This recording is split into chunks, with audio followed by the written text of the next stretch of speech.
Viewer discretion advised. Night falls, and this is the judgment, that men love the darkness rather than the light. Hello, freaks and freethinkers. This is Radio Ghost Town, and I'm your host, Deep Amber, coming to you from the relative safety of an undisclosed location. Tonight, we continue our ongoing series, The Serpent Whispers, investigating and exposing the greatest conspiracy in the history of the world. If you're wondering why things look a little different here tonight, long story short, we ran into some problems last month and finally worked them out today, just before our usual showtime. So, since we've been radio silent for so long, I told Travis to fire up the old transceiver and we'd have a cozy little fireside chat. The end of the world is upon us, and it's going to be quite a show. The total polarization of forces is pulling people into two distinct camps. And as the narrowing continues, everyone will be forced to choose a side in this, the last great clash between two kingdoms. At this point, I think it's pretty evident the fallen world's last religion will be Satanism. The serpent will have his day. In fairness, it's kind of already here. I hope he enjoys it while it lasts. His faithful meat puppets, the sweaty palmed, perverse weirdo elites who have been pushing Satanism for centuries behind the scenes, have finally managed to bring old Lucifer mainstream, but they can't even really enjoy the victory as the rumblings of an awakening fill the air. Sure, SatanCon was a thing that happened. By all reports, they had a very large crowd and shredded some Bibles, which one assumes is what the devil does in his weekly therapy sessions. Cries a lot and tears pages out of the good book. And after-school Satan clubs are springing up all over, protected by a federal judge, just in case Satan didn't get enough one-on-one time with your kids during regular school hours. But the branded administration's education, indoctrination, excuse me,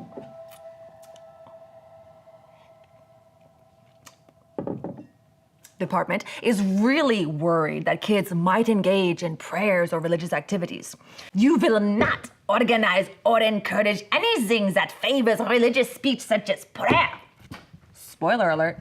Satanism is a religion, Sparky, but it's also a religion of lies and hypocrisy, though, so carry on, I guess. The Dodgers have their anti-Christian drag group prancing around as sexualized nuns, performing lewd acts and faux crucifixions, which reminds me of the 2023 Rio de Janeiro Carnival, which treated the audience to the usual devil worship, simulated sex acts, and blaspheme elements you can find in most secular concerts and top 10 music videos. The only thing really worth mentioning was the man in the devil suit who strutted down the street, beating and stabbing a skinny little fellow dressed as Jesus with his pitchfork. That's a reoccurring theme these days, inverted reenactments that try to make Satan look powerful and victorious and Jesus look all wimpy and defeated. Somebody got his tail whipped 2,000 years ago and he's still a little salty about it.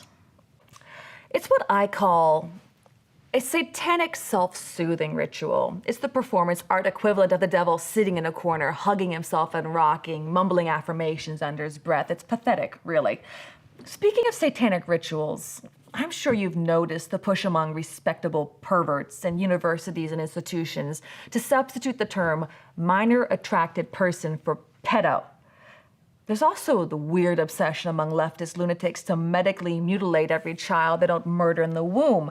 And the UN, along with the World Health Organization, may fire from heaven consume them as it did Sodom, called for the worldwide acceptance of pedos as an orientation, and says that children should be sexualized essentially from birth. Echoing the sentiments of occultist, child molester, and walking, talking dung heap, Aleister Crowley. Big surprise. This all goes hand in hand with the explicit porn books in school libraries and the terrifying uptick in human trafficking, missing children, and the online sex trade, which even lamestream media had to admit is using pizza emojis to traffic in abusive material and set up in-person meets. Gee, that sounds a lot like something that starts with pizza and ends with gate. Satanism is fueled by blasphemy and sexual perversion. It feeds on the abuse of children. These things are inseparable. Read my lips. Satanic ritual abuse is real, and all sexual exploitation of children is satanic.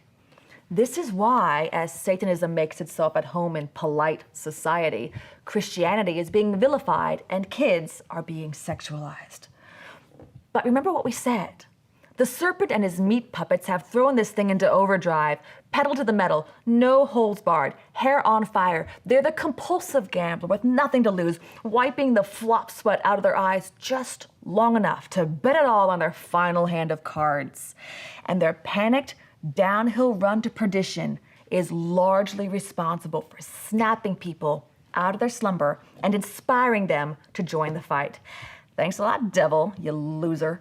Famous news commentators are talking openly about the battle between good and evil. Brave people, like the literal heroes of Operation Underground Railroad, are rescuing victims from human trafficking and exposing how rings of pedophiles operate. Their movie is finally being released, by the way. The Sound of Freedom. Watch it. Support them. So many insiders are speaking out. People from Richie the Barber to China Ann McClain. People who are sick of Hollyweird, their perversion and vice, are stepping out of the shadows. Look it up. Both sides are giving it all we've got, and we're going to see some great victories, but there are definitely some dark days ahead. This is the foreshadows of Revelation 12:12. The devil has come down to you in great fury because he knows his time is short. The takeaway here is they are afraid of us. That's why they're going out of their minds trying to make Christians look like the problem. You see, no number of blasphemous drag queen shows or sweaty guys in devil costumes on parade floats can change what actually happened so long ago when Jesus beat the devil with a big ugly stick, leaving him beaten, bruised, and brain damaged before returning to our dimension to resume physical form in his resurrected body. And his eyes are like a flame of fire, and his feet are like fine brass refined in the furnace, and his voice is like the sound of many waters, and his face is like the sun shining in all its strength, and he is the first and the last. He is the one that liveth and was dead and is alive forevermore, and he has the keys of death and of hell. And the devil is a pathetic little loser who, when Jesus returns to set up his earthly kingdom, won't even rate him getting off his horse. Read it, Revelation 20. The serpent has spent thousands of years trying to prove how big and bad he is, and in the end, his arch nemesis isn't even going to dismount long enough to deal with him himself. There'll be the devil, hair scorched, blinded by the glory, screaming his head off. And Jesus will just shift in the saddle and say to the nearest angel, not even the biggest, just the nearest, take that thing out and chain it up before the neighbors start complaining. And that will be that for El Diablo Flaco. We can all look forward to laughing and pointing when the time comes, but between now and then, we've got a war on our hands. Hold the line, freaks and freethinkers. Give no quarter to the enemy. Now, for the record, Satan is alive and active in the world today. He is your mortal enemy with just one goal, to destroy you body and soul. The good news is we have a champion.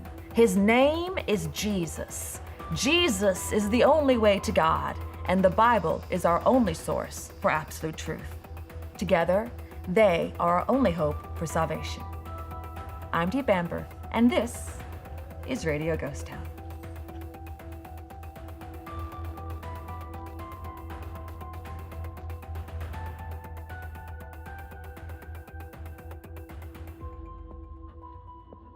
God is a shield for those who trust in him, so do not be moved by fear, but rather by faith and God and his word, and don't buy the lies.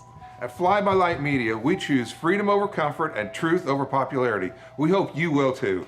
And you can buy these cool new Radio Ghost Town tees and mugs through the link in the description, and be sure to watch more videos. Together, we are Fly By Light Media, and we rise to shine.